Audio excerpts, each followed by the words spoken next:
se retrouve aujourd'hui en direct de la boutique Fun Games pour un nouvel épisode de T'as capté. La rubrique qui t'explique un jeu, le temps que ton thé finisse d'infuser. Aujourd'hui, on vous parle de Shape It, un jeu de Thomas Dagenais-L'Espérance, designé par Fanny Saulnier et édité chez Randolph. Un jeu pour 2 à 7 joueurs à partir de 7 ans et des parties d'environ 20 minutes.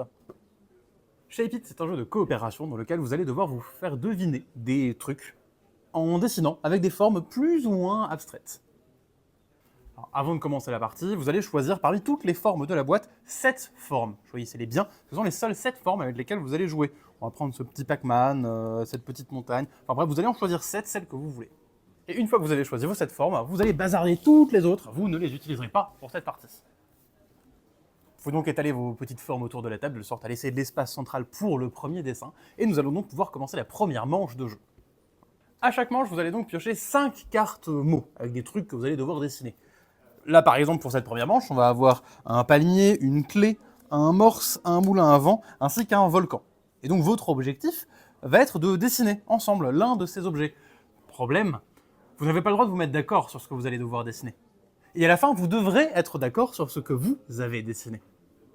Alors on peut se mettre d'accord sur un dessin. Mais on ne peut pas être d'accord sur un... Non, on peut ne pas se mettre d'accord sur 1000 dessins, sans être pour autant d'accord sur... Non. Une fois les mots posés, que chacun en a pris connaissance, chaque joueur a le droit, une fois pendant la manche, de déplacer une des formes autour de la table au centre pour commencer à esquisser quelque chose. Ou du moins, continuer le dessin. Il n'y a pas d'ordre de jeu. Qui le sent, y va. Problème, je n'ai pas le droit de parler, je n'ai pas le droit d'indiquer aux autres ce que je suis en train de dessiner. Par exemple, moi, à mon tour, je peux très bien commencer le dessin en posant ça ici, par exemple.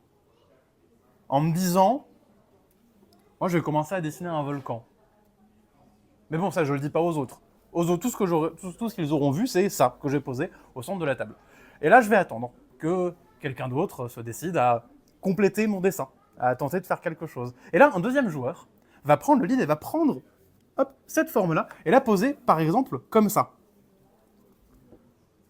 Bon, là, moi qui ai bougé la première forme tout à l'heure, je me dis, on est loin du volcan que j'étais en train de faire, peut-être que c'est autre chose. Donc on va regarder le dessin, peut-être qu'on va attendre que d'autres le complètent, peut-être qu'on sait déjà. Bref, il va falloir compléter cette chose et qu'on arrive à se mettre d'accord. Si, au cours de la manche, vous pensez voir clairement quelque chose, vous pensez avoir le mot, vous pouvez simplement me lever un pouce en l'air, que vous ayez déjà dessiné ou pas. Vous allez simplement dire aux autres, moi je pense que je sais ce qu'on a dessiné. Si tout le monde autour de la table hésite encore, je serai le seul comme ça, avec mon pouce en l'air, en attendant que les autres se décident. Alors quelqu'un pourrait par exemple continuer ce dessin, par exemple poser ça comme ça, je ne sais pas. Jusqu'à ce qu'à un moment donné, tous les autres autour de la table se disent « Oh oui, c'est bon, on a tous levé le pouce en l'air », ou bien si personne ne lève le pouce en l'air et que chacun a fait un déplacement, on va être obligé quand même de faire une proposition. Mais soit tout le monde est d'accord, soit on arrive au bout, il va falloir proposer et tenter de dire qu'est-ce qu'on a ensemble dessiné. Et donc est venu le moment de deviner, de faire une proposition. À ce moment-là, à l'unisson, vous allez tous décompter 3, 2, 1 et annoncer à voix haute ce que vous pensez voir au centre de la table. Et là, normalement, tout le monde est d'accord qu'on voit bien un morse. Ok.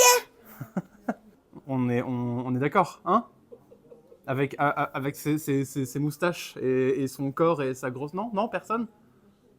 Si vous y avez vu un volcan, et qu'on n'est pas d'accord, c'est raté, tant pis, on a perdu cette manche, on va perdre un petit cœur ici. Mais c'est pas grave, on va continuer. On vire les mots, hop, on en tire 5 nouveaux, mais cette fois-ci de la pioche suivante. Donc on aura croissant, sushi, téléphérique, ninja et même microscope. Et c'est reparti. Vous allez me dire, qu'est-ce qu'il fait là encore ce morse? Parce qu'on va devoir repartir de ce morse, justement. Il va rester en place. À nouveau, chaque joueur aura le droit de déplacer une fois une pièce, soit pour agrémenter le dessin qu'on avait déjà fait, soit parfois pour enlever une pièce, parce que non, ce morse, on n'en veut plus. Il nous aide rien, et si je veux dessiner un sushi, ce morse, ça va pas m'aider.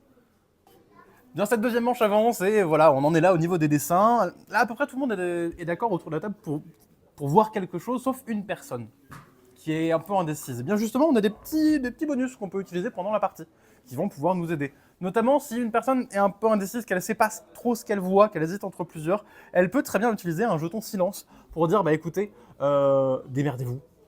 Moi, je parlerai pas à cette manche. Et si vous êtes tous d'accord entre vous, bah bien joué, on aura le point. Une autre possibilité, c'est que quelqu'un utilise le mouvement supplémentaire. Chacun a déjà fait son mouvement, mais on en a en plus.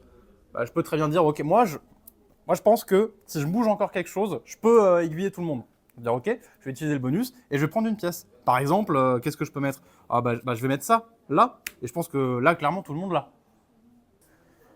Ok. Quoi qu'il à la fin, il va falloir proposer quelque chose, donc hop, 3, 2, 1, et hop, c'est bon, on y a tous vu un microphone. Hop, le micro, la bouche, c'était pas vous avez pas vu la bouche que j'avais rajouté? Bon, c'est pas grave, on était tous d'accord, on a quand même marqué le point. Si on marque le point, hop, le micro, on le met de côté, c'est un point qu'on a gagné. Et justement, pour gagner la partie, si on arrive à valider 5 cartes sans se tromper, victoire assurée. En revanche, si nous avons perdu nos 3 petits cœurs, bon, vous rangez ce morse à ce micro et on refait une autre partie. Avec peut-être d'autres formes, parce que celle-là était peut-être pas idéale finalement. Et voilà, vous savez maintenant tout de Shape It, c'est un petit jeu d'ambiance et de coopération. Qui va sacrément faire travailler votre imaginaire. Allez, à la semaine prochaine. À la semaine prochaine. Bon, et maintenant qu'il a des défenses, tu le vois mieux mon morse. Oui, bah là, on est d'accord. Là, c'est un morse.